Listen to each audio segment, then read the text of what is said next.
What is good, family? It is your girl. I am Courtney Michelle, and I am back with another video. Now, we have all seen throughout social media the back and forth with Monique and D.L. Hughley, two amazing comedians, and all the back and forth about who is supposed to headline and what the contract says versus the performance memo. It definitely has been a lot over these past couple of days. Monique had a lot to go in about with D.L. Hughley, and he remained sort of silent until today. He got on his radio show and decided to explain the whole situation, and I'll be honest with you, kind of changed my opinion around quite a bit. And the most interesting part is that he decided to use a terminology that, if you've been subscribed to my channel, I have used multiple of times, and that is weaponizing femininity. Now, you might ask yourself, what in the world does that have to do with these two comedians? It has a lot to do with it. So let's play what he had to say. Bars. And let's go back and I will give my commentary about the whole situation. Emphasize this. She never once talked to me. I haven't seen Monique in years. I didn't see her at the venue before, after, or during. I haven't spoken or seen Monique. So if you really thought that you had a legitimate contract dispute, you would have come to me and said, hey, I have this contract and you had this contract. Notice not one thing on that contract, not one person she has on that contract, not one thing happened. Do you know why? Because it wasn't legitimate. And she goes on stage and she proceeds to eviscerate me. Not just me, but Steve Harvey, the sexual, my wife, my dog later on in subsequent conversation. Let me ask you something. What did any of that have to do with an alleged contract dispute? What does Steve Harvey have to do with your contract? Proceeded to assault my sexuality. You have the temerity to assault someone's sexuality, a man's sexuality, given who you lay next to? None of that had anything to do with alleged contract dispute. You could have taken that up with a lawyer. You would have gotten out. You could have not gone on stage, but you knew you didn't have a valid contract. And you do what you always have done. You tried to weaponize black femininity. You tried to turn that audience against me. You tried to burn everything down. Weaponized femininity is a trope wherein the terms of femininity are depicted as a source of empowerment. Action heroines who employ this trope uses femininity to their advantage, possesses powers characterized by femininity, or remain hyper-feminine while engaging in physical combat or mental strength on par with men. Now, Monique, you asked in that stand-up, what kind of black man would attack a black woman? But yet in the stand-up, you go in to attack a black man. A black man that you said that you had some kind of relationship with, that you did a show and y'all were playing games and he even had his feet under your table. But yet you couldn't communicate any issues that you had with him? That's interesting.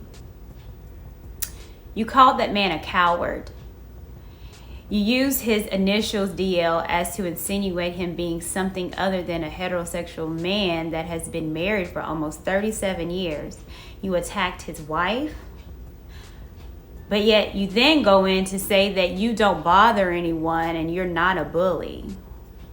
My love, my darling, my baby, that is a bully. You degraded and berated him in front of millions. And it's sad and pathetic. And the thing is that I find interesting is that you come across using the femininity, the charm of a woman, the my babies, the compassion, the nurturing. You come across that way. But when push come to shove, we're seeing that you're anything but. All the issues that you had with Lee Daniels, Oprah Winfrey, Tyler Perry, Steve Harvey, D.L. Hughley, hell, probably some of the Teletubbies, Backstreet Boys. It's probably not an end of the issues that you've had with people, but the one thing that you've never seemed to say is your part. You being accountable for any of it. As if all these people have conspired to bring you down. And it's not the case. Madam, it's you. You are the core person out of all these issues. But yet you won't say or speak about that. You won't say or speak about anything that you have done. And that shows me, ma'am, that you lack maturity. And to be a woman of a particular age and to be immature is really, really sad. But yet it's a learning experience, a teachable moment that we can all take away from this. The teachable moment is this. Age does not define maturity. And part of being mature, part of being adult is holding yourself accountable, being honest with the BS that you have done and make changed behavior because of it. If you make a mistake, if you're in the wrong, acknowledge it, apologize, change your behavior, and then you move on. That's part of being mature, and right now I've seen nothing of that in you. Another teachable moment is this, and I've said it before. A lot of women weaponize femininity.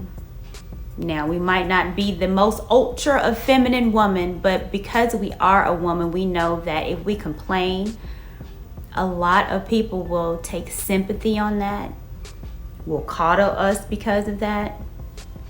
And so we can weaponize it because of that. And in this whole situation with DL Hughley and Monique, that's what I'm seeing. I don't see DL in the wrong. Monique, it's you. And for one time in your career, lady, hold yourself to the fire. Hold yourself accountable. It's not everybody else. Everybody else is not your problem. Your problem is looking you right in the mirror.